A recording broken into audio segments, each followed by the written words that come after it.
Hogy értitek magatokat így? Mik az első benyomások? Én jól érzem magam. Ugyanez. Jó, hát bízom benne. Bízom benne, hogy nem valami rosszat fogtok mondani rögtön elsőre. Na, mi a csapatnak a célja? Hogyan érkeztetek? Van valami terv a mai napra?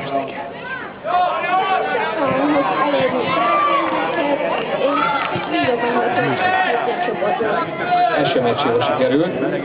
Tudod-e, hogy milyen a lebonyolítás? Majd ha levedik.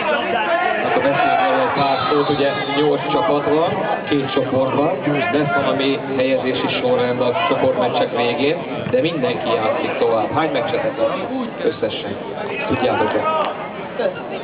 5 nagyszerű, így van, 5 mérkőzés, tehát ennyien vagytok, túl lesz még 4 mérkőzés, igaz? Várjátok most a következő csoporttalálkozó. Milyen volt a Kelen elleni meccs? Nehéz volt a Kelent legyőzni?